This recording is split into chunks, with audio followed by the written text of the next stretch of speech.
একদিনে ঘুরে দেখে নেওয়ার জন্য সায়েন্স সিটি হচ্ছে একটা আইডল জায়গা কলকাতাতে।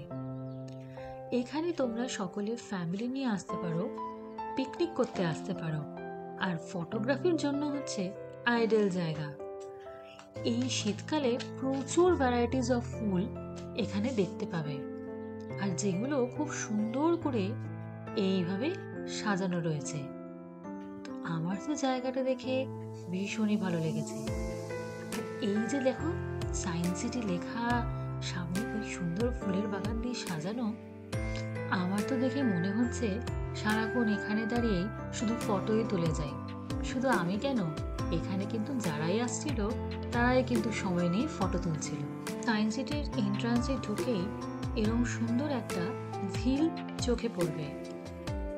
তার সামনেই আছে সুন্দর বসার অ্যারেঞ্জমেন্ট, যেখানে বসে দেখে নিতে পারবে এই সুন্দর বিউটিটা। দেখো হাঁসগুলো এখানে কত সুন্দর লাগছে দেখতে, আমার তো দারুণ লাগছিল।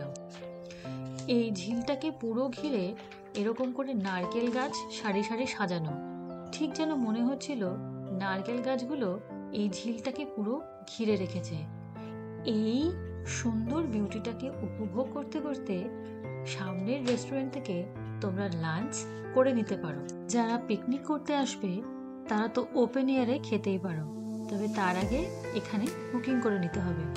আর যদি ধরো তারা এখানে ঘুরতে এসছো, তারা কিন্তু এই খানা খাজানা থেকে কিন্তু লাঞ্চ, ব্রেকফাস্ট, স্ন্যাক্স সবই কিন্তু খেয়ে নিতে পারো। এটা এন্ট্রান্সে ঢুকে একদম ডান দিকে। চলো তোমাদেরকে একবার বলে দিই যে আমরা আজকের দিনে কি কি লাঞ্চে করেছি, যেটা থাকবে আজকের পুরো ভিডিও জুড়ে। প্রথমে দিয়ে দিয়েছিল বাসমতি চালের সাথে এই ভেজ ডাল। বাসমতি চালের গন্ধটা এত সুন্দর বেরোচ্ছিল, সত্যি বলছি যদি ঘিও থাকতো না তাহলে সেটা দিয়ে ভাত খেয়ে নিতাম। ভাতটা যতটা গরম ছিল ডালটাও ঠিক ততটাই গরম ছিল।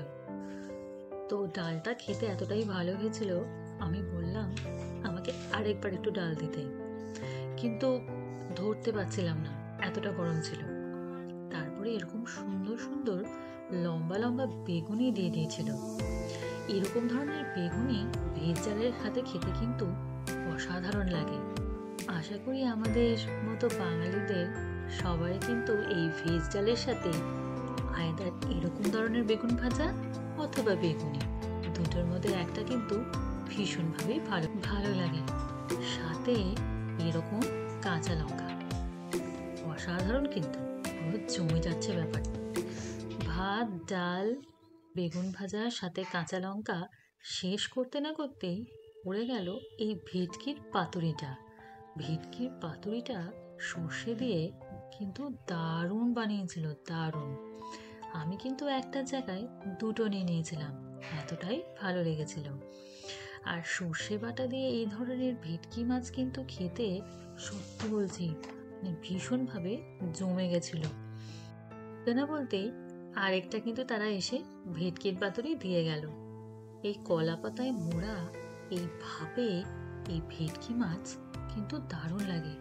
যদি ভেটকি মাছটা ভালো না হয় তাহলে অবশ্যই খেতে কিন্তু ভালো লাগবে না, বাট এই মাছটা কিন্তু দারুণ ছিল, একটুও গন্ধ বেরোচ্ছিল না, তবে একটু ঝাল ঝাল হয়েছিল, খেতে কিন্তু বেশ ছিল। মনে হচ্ছিল আর দুটো খাই, কিন্তু যাই হোক। না না, খাওয়া এখানেই শেষ না, আরও আছে। এরপরে আসছে মাটন। মাটন খেতে কার না ভালো লাগে? মাটন খেতে তো প্রত্যেকটা মানুষেরই ভীষণ ভালো লাগে। আমি বা এক্সেপশনাল নাকি? আমিও তো তোমাদের মতনই নর্মাল। তো এই মাটন কারি দিয়ে ভাত খেতে, স্পেশালি বাসমতি চালের ভাত খেতে কিন্তু খুব ভালো লাগে। তো তোমরা অনেকেই যারা আছো, ইনফ্যাক্ট আমিও, এই রোববারের বাজারে এই বাসমতি চালের সাথে এই মাটন কারি কিন্তু জমেই যায়, তাই না? অনুষ্ঠান বাড়িতে যখন রান্না হয় মাংস কিন্তু কখনোই প্রেসারে হয় না, ভাপে হয়, কম আঁচে ঢাকনা দিয়ে দিয়ে হয়। আর সেই মাটনের টেস্টটা কিন্তু একদম অন্যরকম লাগে। খুব বেশি নরম হয় না, আবার খুব শক্তও থাকে না, পুরো মডারেট ভাবে সেটা সিদ্ধ হয়, আর খেতে খুবই সুস্বাদু হয়। যাই চলো আগে খুব ভালো করে মাটনটা জমিয়ে খেয়ে নিই। মাটনের যে পিসগুলো আমাকে দিয়েছিল সেগুলো একেবারে সলিড পিস ছিল। মেটে খেতে আমার খুব একটা বেশি ভালো লাগে না, আমি মেটে খুব একটা বেশি প্রেফার করি না। আর ওই হাড়ও না, শুধু এই সলিড পিসগুলো, যেটা কিন্তু দারুণ। আর সাথে এই লেবু, বলতে পারো ভাতটা কিন্তু একটু বেশি খাওয়া হয়ে গেছিল। রান্নাগুলো সত্যি এত ভালো ছিল না, লোভ সামলাতে পারছিলাম না। তারপরে চাটনি পাঁপড়, যদিও সে দুটো আমি খাইনি, নিয়ে নিয়েছিলাম এই গুড়ের রসগোল্লা। চাটনি পাঁপড় খেয়ে এই মাংসের স্বাদটা নষ্ট করতে চাইনি। শেষ পাতে থাকে আইসক্রিম, কিন্তু এখানে স্প্রাইট হজম করার জন্য। আজকের পুরো ভিডিওটা ভালো লেগে থাকলে একটা লাইক, কমেন্ট আর চ্যানেলটাকে সাবস্ক্রাইব করে প্লিজ আমাকে সাপোর্ট করো। তোমাদের সাথে দেখা হচ্ছে আবার পরের ভিডিওতে।